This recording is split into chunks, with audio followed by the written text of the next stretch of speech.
Di ka ba nagtataka na sa lahat ng ginagawa mo, sa lahat ng efforts mo, sa lahat ng sipag mo, although sa career ba yan, sa ministry, sa lahat, kahit anumang ginagawa mo ngayon, parang hindi gumagana? Ba't kaya ganun? Ginawa ko naman lahat.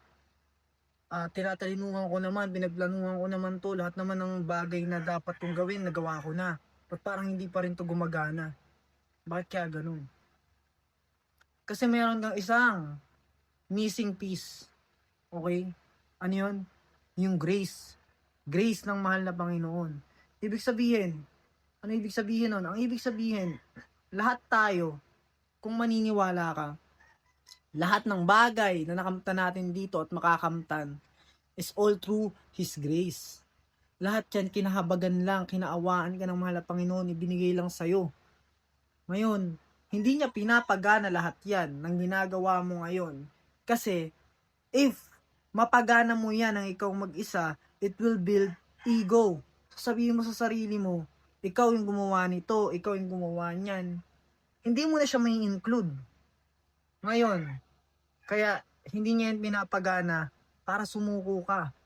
Para isuko mo sa kanya yan lahat. Pagka ayoko na. Ginawa ko na lahat, wala na talaga. Pag sinuko mo na yun, gano'n na yung naging mindset mo. Papasok na ang mahal na Panginoon, papaganahin niya na. Doon mo marirealize na, oh, siya pala talaga. Siya pala talaga lang yung nagbigay. Kasi sinukuhan ko na to eh. Hindi ko na nga, example, nag-a-apply ka ibang bansa, na-deny yung visa mo, na-deny hindi ka talaga makalipad. Then sinukuhan mo na. Suddenly, bigla na lang may kumontak sa yung company, pak, okay na lahat, pwede ka na agad lumipad. Siya yung gumawa ng paraan. Doon mo marirealize, it will hit you so hard na, okay, grace niya pala lahat yun. Wala pala dapat akong ipagmalaki. Okay?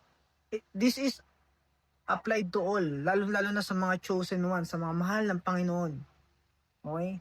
Kasi wala siyang pakialam sa lahat ng mga material na bagay sa karir mo, sa estado mo rito. May pakialam siya sa puso mo.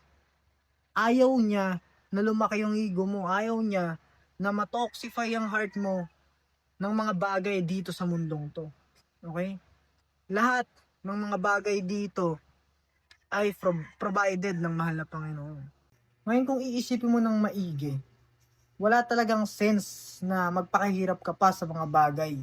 Sinabi sa Biblia, ang mga pinili ng mahal na Panginoon, mga mahal niya, ay kakain kahit natutulog. Mapoprovidean kahit natutulog.